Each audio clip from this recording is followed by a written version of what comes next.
what's up, comrades? Hope everyone's doing great. We're here to follow up with our next X-Men adventure, only this time we're going to focus purely on Alpha Flight and the Fantastic Four. That's right.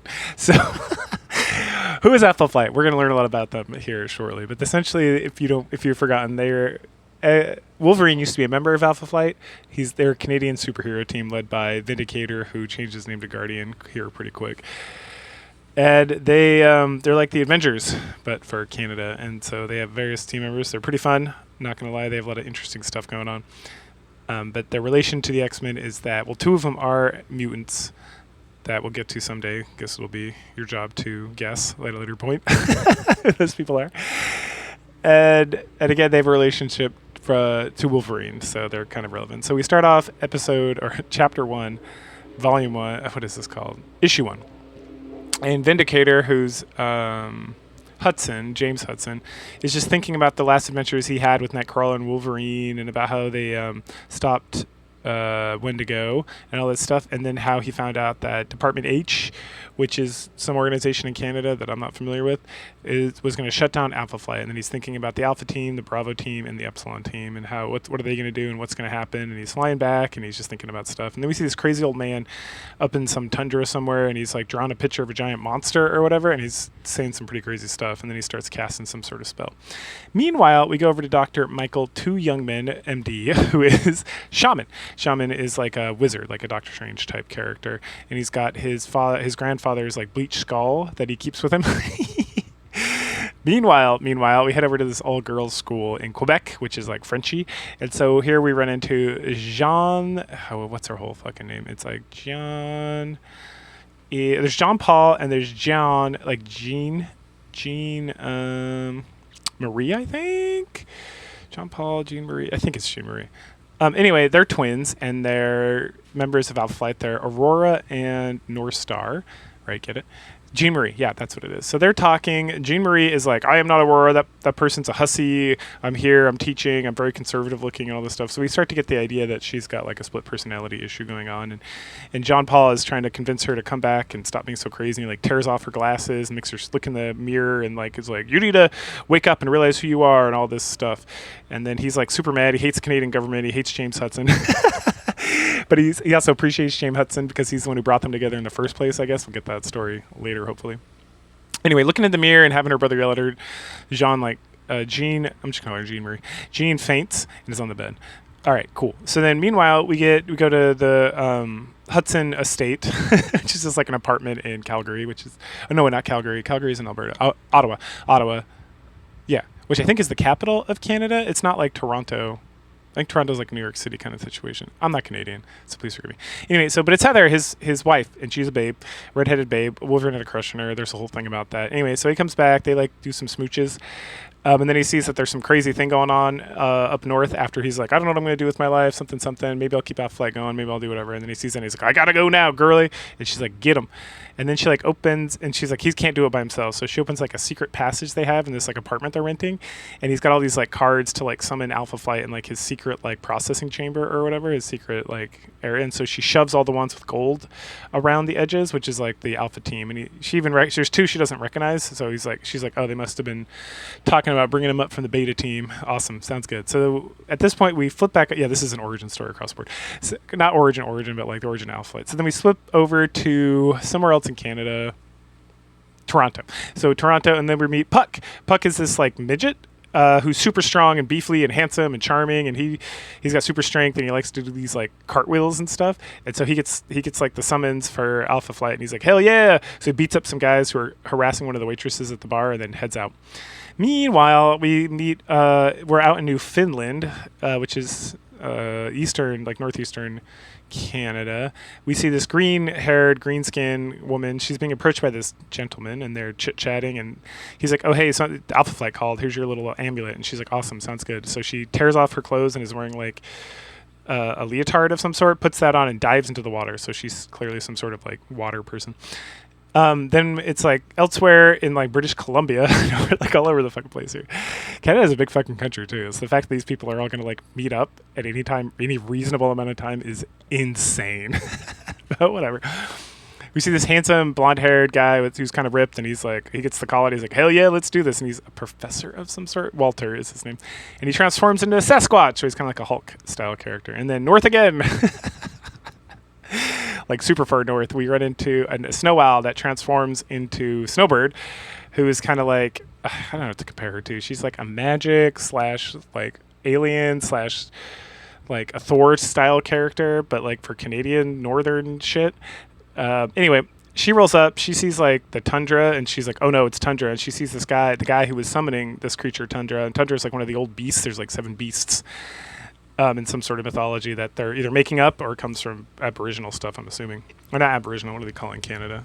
First land people or whatever bullshit. Anyway, she's like, oh no, it's too late. And so then this giant monster comes, and he's like, I am Tundra, I will destroy the world. And she's like, ruh-roh. We then head, yeah, there's a little jumping around. We then head to like some ice floes, and Marina like is like under the water, and then she just like shoots out of it really fast. And the North Star and Aurora is back to her Aurora self and not Jean Marie. And they're flying together, and then she's like super free and happy, and then Jean Paul starts being like, this is like the complete opposite of Jean Marie. Like there's something clearly going on here. There's like, she's definitely got some sort of personality issue.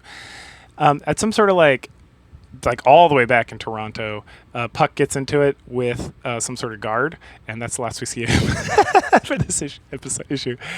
Snowbird starts fighting Tundra and then gets some help as James shows up, and then Shaman shows up shortly thereafter, and he starts trying to fight too.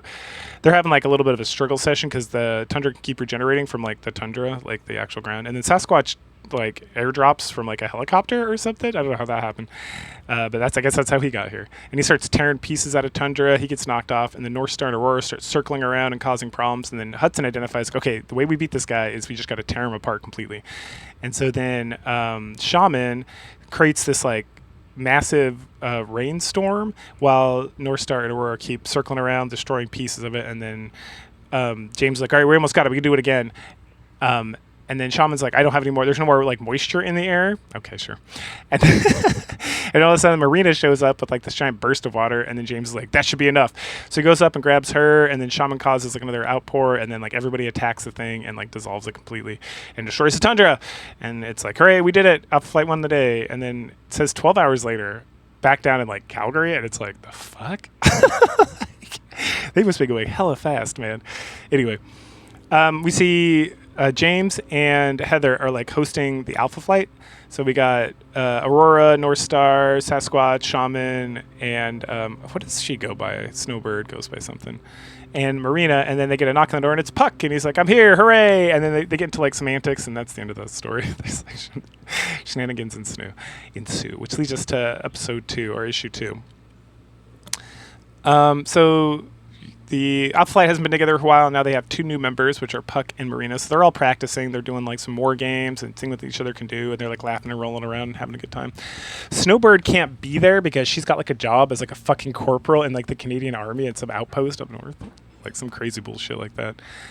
And so, but at some point, Marina gets like really crazy looking and like concerned, and so Puck goes up to talk to her because he's also from Beta Flight, and then she like claws at him and like disembowels him almost, and he's like, oh, I'm fucked. And everyone's like, the hell?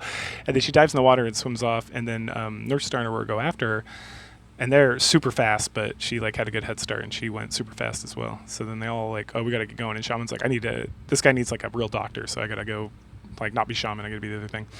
So they take him to like some specialized hospital somewhere else, and then Shaman as Dr. it's like Michael Two Young Men or whatever is his like Indian name. He starts working on him. He's like, all right, I got him saved. He's like touch and go, but he should be okay. And then they're like, well, we got to go after Marina and see what's going on with this whole situation. And so they contact Snowbird, who is doing her job, and she just like takes off. And then this guy comes to see her, who's like her new boss, and he's like, where's like Corporal whatever. And then his like assistant's like, oh, you know, she has like a deal with like the head of like this area to like do whatever she wants, essentially, because they knew she was like a superhero. And this guy's like, I don't have any deal like that. She needs to get back here right now or she's going to be in trouble. So Snowbird takes off to where everyone else is going because they have a tracker on Marina because of the necklaces or whatever. And then Guardian, who's James Hudson, Sasquatch, Aurora, and North Star are riding in like their Alpha Flight chopper or their super jet, and they're chasing off as well. And then they're like, so what's the deal with Marina? Why she seems like really unstable? And James is like, no, we did all the psych testing. She's good to go. Like, there's no real issues there whatsoever. And then what happened with her is that, like, a long time ago in like Newfoundland, this captain of a ship like got knocked over in a sea, and he picked up this egg that he found underwater, and then he took it back to his home, and then it like hatched into like this little girl. And so this family like raised her with their son, like she was their daughter, and no problem. She has like water capabilities, like running and stuff, and it makes some like real shady comments about Newfoundlanders. Where it's like, she looked different and stuff, but there's so much inbreeding up there. They were just like YOLO. Like, what the fuck? Damn. Anyway, so Marina eventually gets to like this underground like thing. Like, there's a cavern, but it's all like technological and stuff. And then she runs into this guy who calls himself the Master. Oh no. And then starting for now with a lot of the issues, we're going to have like a little bit the origins of Alpha Flight. So that's the end of that story-ish right there. And then we pick up, and it's like 10 years ago. James is working at some university. He's doing research on like an Iron Man suit, essentially. And then he's got like his lab assistant or something who is his future wife. So high five. Nice. Named Heather. Anyway, so he designs this thing, and then someone like tries to steal it, but no, someone does steal it, and so then no, what happens? Oh yeah. Wait, does he steal it? Yeah, I think the government was going to take it or someone, so he steals it and then takes it off and like destroys it so they can't use it. But he keeps like the helmet, and the helmet's like a neurotransmitter that's going to help with like doing stuff in the future. All right, so that's the beginning of his whole business. So then we pick up with issue number 3. And Snowbird has like arrived at like a crash site, and it's the crash site of the ship for Alpha Flight. So like, the fuck happened to them? So she uses some of her powers, and she sees that they were like flying around, and then like they got shot with like a laser inside like this building, and then it crashed, and then they all hopped and went into like this thing. So she transforms into her bear form and finds the entrance and heads inside. Meanwhile, Sasquatch and James are just like destroying this place. Okay. And then they got separated from Aurora and North Star, who are like wandering around in the dark. And then when they touch, so they can like fly and go super fast. And also when they touch, they create like a giant light. So they create a light in this area, and they're able to see. But then North Star gets knocked out with some traps, and then Aurora gets like imprisoned in like this crazy like cage. And then she reverts back to Jean Marie. And so when she sees Sasquatch and James, she like freaks the fuck out. Meanwhile, Marina's being like tortured. And then the Master's just like watching and talking about, he tells like this crazy stories like 1,000 years ago, 40,000 years ago, 40,000 years ago, he was a member of some tribe, and for some reason they weren't supposed to kill anybody, but then he killed somebody or something, and so he got outcast, and he was like wandering around, and then he came upon this like crazy citadel looking thing, and then it like grabbed him up and like tore him apart and rebuilt him, reconstructed him. And there's like a whole story about like aliens coming here to do stuff. We learn more about that in a little bit, but he's like gone mad, and he's like, I have to destroy you because you're like the last remnants of this like alien thing, and then I can rule the world as the master, and no one can stop me, and yada yada yada. And then right then Namor, yep, the Submariner, and Susan Storm / Susan Richards at this point, the Invisible Girls show up, and they're like, we're gonna stop you. And that's into that. Pause on that for now. So then we head back to the origin, and then so we see James at his house looking at his like little helmet, drinking some wine, being French, Canadian, and whatnot. And then Heather shows up, and she's like, hey, what's up, boss? I'm just here to take care of you, make sure you're doing okay. You seem kind of something. And then she sees the helmet, talks about that, and then she's like, we should get married. And he's like, I barely fucking know you. And she's like, you know me well enough. We've worked together. And he's like, how old are you? And she's like, 17. Nice. This dude's like 30 something. Good for him. She's like, I turned 18 in a month. Oh, Christ, give me strength. So good. Fuck. Anyway, they go and have to like report in to like the Canadian government about everything that went on with like his helmet, or like his little experiment and everything, and all that. And so then he meets the Prime Minister, and they like are like, hey, we want you to start this thing called Department H, where they're gonna investigate like it's gonna be super secret research and all this stuff, and H is for Hudson and stuff. And so him and Heather kind of get involved with that, and they end up getting married at some point in here. Finds a moment. So good for you, bro.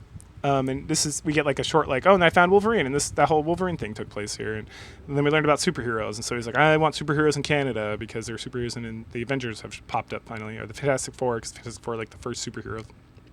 And so then he starts working on his super suit, and he became Vindicator, and then later on became Guardian. Yep. Okay. So that was so good.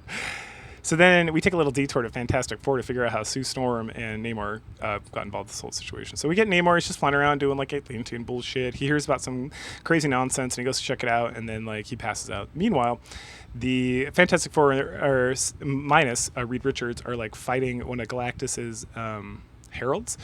Tyrone, he's come up before in the Dazzler series, right? He's kind of an asshole. He does like earth magic and whatnot. So they're fighting, fight.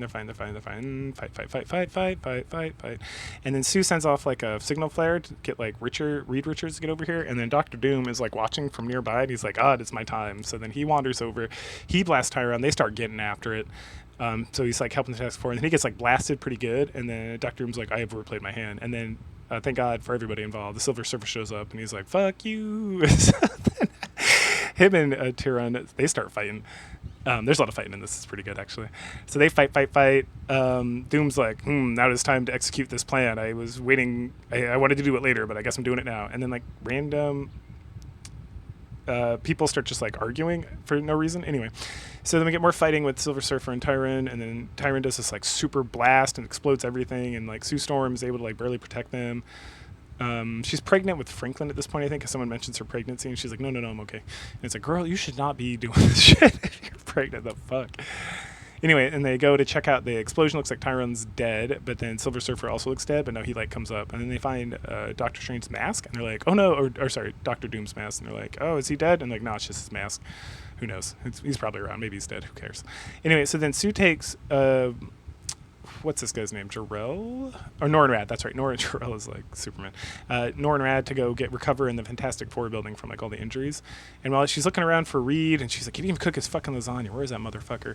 And the Namor shows up, and he looks like beat the shit out of him. And he's like, Susan Richards, I need your help now. Okay. So then we head back over to Alpha Flight, number 4, where we pick up with Sue and Namor flying to like this citadel-looking thing. They find it, and then they get blasted out of the sky. Well.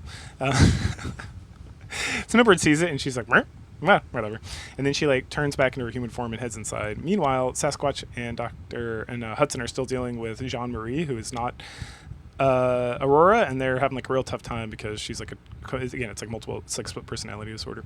So then Walter Sasquatch turns back into his human form. He's like, I'll go talk to her. We're like kind of lovers a lot. And so he goes and finds her, and then they're talking, and then he explains everything, and then she remembers having sex with this guy, and then she gets super mad because in this alternative form she is like a super Puritan or whatever, and she's like, you have defiled me, you animal. And so she strikes him, and Northstar's flying around.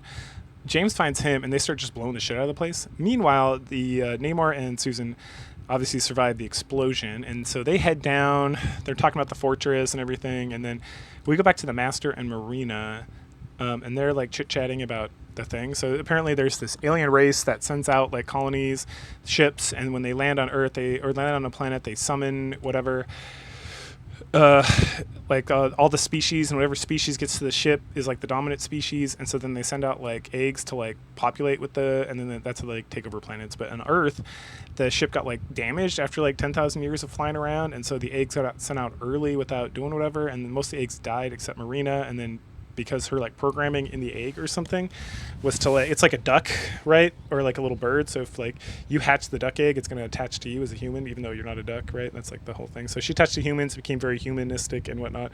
And so he's going to kill her so he can destroy the world or something. It's like makes no fucking sense. And this is, okay, now we're all the way back at the end of the last issue, like 2 issues ago, before the Fantastic Four. His Namor and Susan show up. They start fighting with this thing, and the Master's like leaving. He's like, I will retreat. And his head, it's like, yes, everything is going according to plan. They have the illusion of control. And Marina's being tortured, but what's her name? Snowbird, who can transform into a bunch of a mosquito swarm, gets in there, breaks her out, saves her. They're all able to escape, and then Masterman's riding on his like throne, and he's like thinking to himself. He's like, yes, Vindicator or Guardian and Northstar are destroying the base just as I had planned. And he's like, it all is about to begin. And he's like, oh ho ho. And then he's like, now it begins. And it looks like he explodes. What? And then we see North Star and James just like blowing the shit out of everything. They run into Sasquatch, who's holding Aurora, and he hands Aurora off, or he hands Jean Marie over to John Paul, and she's like, "Leave me alone." And he's like, "Shut the fuck up, like, get over here." The fuck. They run into Snowbird, Mariana, Namor, and Sue, who are all rescued or not, and so they're like, "All right, we get the fuck out of here right now." So they all bust the fuck out of there using Sue's like superpower, and then Namor and Marina go down to see the base, which is like underwater, and they see that like it's completely gone. This looks like it's the whole thing's just dissolved into nothingness, and they're like, "All right, cool, we did it, high five." And the Snowbird's like, "All right, I gotta get back to work." God, I just took the fuck out of there. I'll be in touch. And so she takes off, and then we find out that Marina is going to go with Namor to the Atlanteans to try to figure out like her stuff and get more custom, because they're like water people, so that makes sense. And then Sue's like, "Hey, do you mind dropping me off on the way?" And Namor's like, "Of course." And so then the rest of them, like, you know, North Star takes Aurora back to like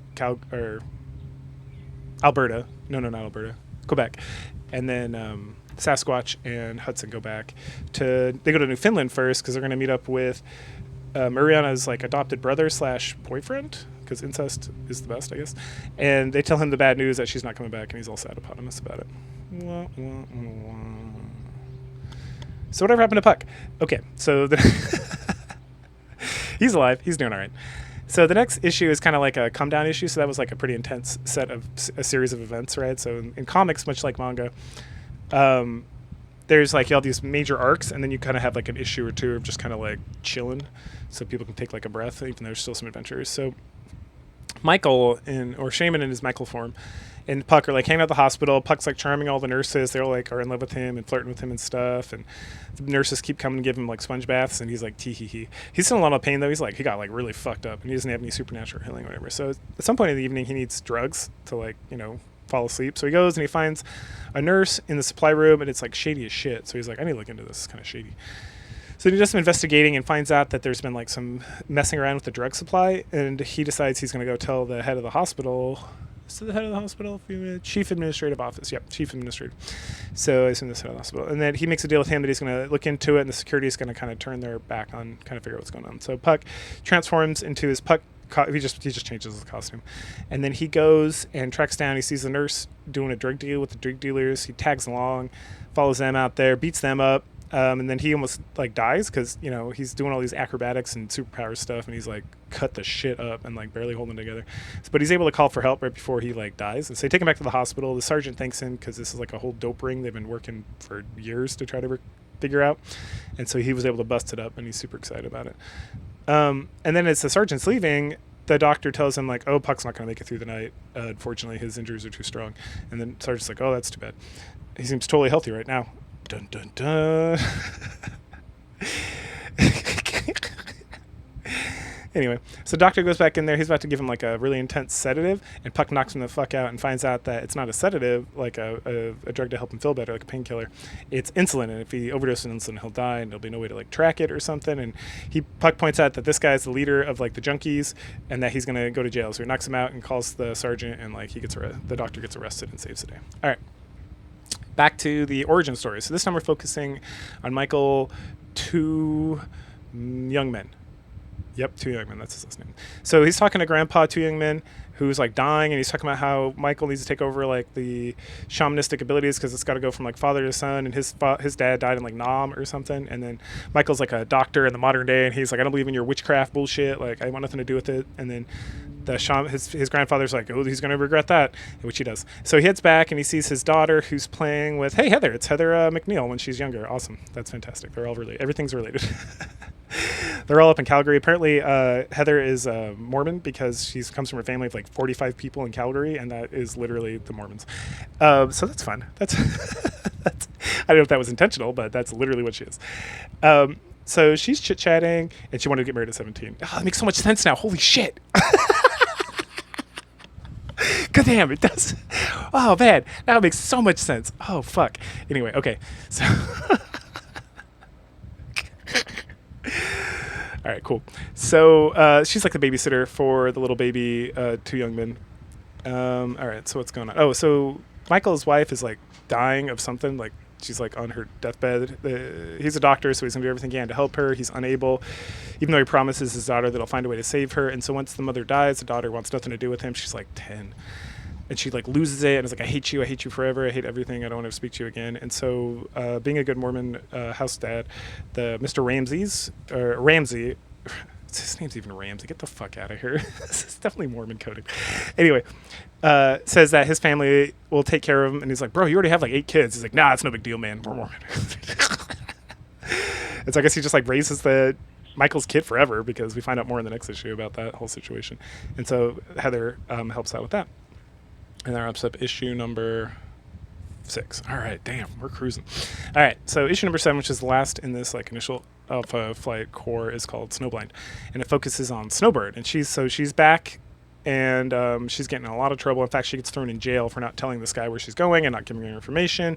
And there's a whole conversation about how she's like, I don't even need this fucking job. Like, she just got me this thing. Like, I am like an eldritch entity. Like, the fuck am I doing in this jail cell?